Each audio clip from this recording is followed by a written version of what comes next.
समर्पण ध्यान में भाव का महत्व है, तो भाव कैसे लाए, भाव कैसे वृद्धिंगत करें?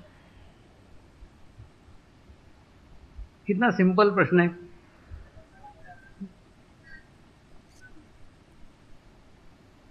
कैसे भाव लाए? भाव के ऊपर चित्त रख के। वृद्धिगत करना नहीं पड़ेगा, वो तो खुद ही हो जाता है। सिर्फ भाव के साथ जैसे हम जुड़ जाते हैं, उस भाव से जुड़ जाते हैं, जिस भाव से हमारा भाव जुड़ा हुआ है। भाव से मेरा आशय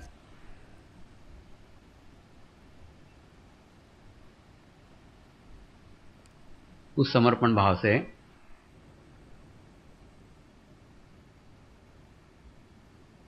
समर्पण भाव से मैं मेरे गुरु के साथ जुड़ा,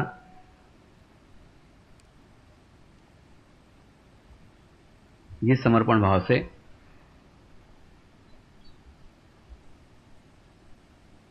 एक ही स्थान से, एक ही माध्यम से सारे विश्व की अनुभूति प्राप्त की,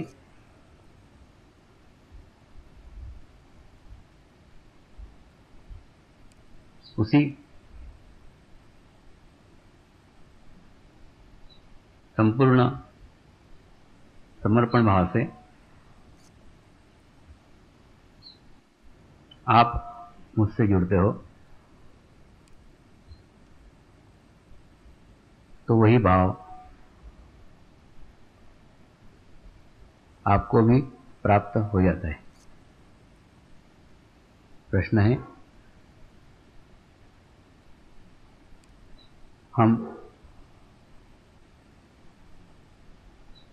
हमारा समर्पण कितने भाव के साथ करते हैं? कई लोग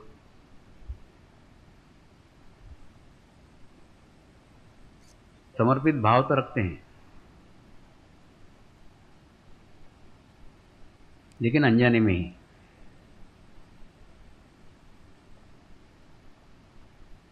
भाव के साथ अविश्वास को भी जोड़ दें। अविश्वास को भी जोड़ते हैं, से आशय कई बार जब जीवन में, व्यवहारिक जीवन में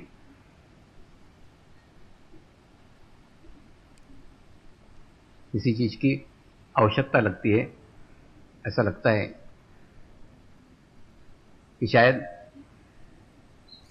ये मेरा काम नहीं हुआ तो मेरा जीवन ही कठिन हो जाएगा, जीवन ही दुर्लभ हो जाएगा। वो काम सर्वस्व लगता है, न दिन को चैन है न रात को चैन है। दिन रात बस ऐसा लगता रहता है, बस मेरा ये काम हो जाए, बस मेरा ये काम हो जाए, बस मेरा ये काम हो जाए। सर्वस्व उस काम को ही लगता है। अपने जीवन के सब रास्ते उस काम तक जाके समाप्त हो जाते हैं। वो काम होना ही चाहिए, एक सिरा पकड़ लेते हैं, वो होना ही चाहिए। और फिर गुरु को प्रार्थना करते समय भी उस काम को अपने इच्छा के साथ जोड़ते हैं।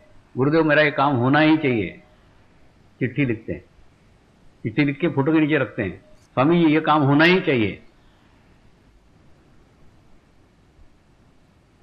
तो ये संपूर्ण भाव नहीं हुआ ना, क्योंकि संपूर्ण भाव के साथ तुमने इच्छा को लपेट दिया है, इच्छा का टैग उसके ऊपर लगा दिया है, ये होना ही चाहिए। अगर संपूर्ण भाव हो तो आप प्रार्थना कर सकते हैं, स्वामी जी ये आपके इच्छा अनुसार हो तो भी ठीक है, नो हो तो भी ठीक है। तो आपको जो आज सर्वस्व लग रहा है, ऐसा लग रहा है ये काम हो जाए तो मेरा सब कुछ हो जाएगा।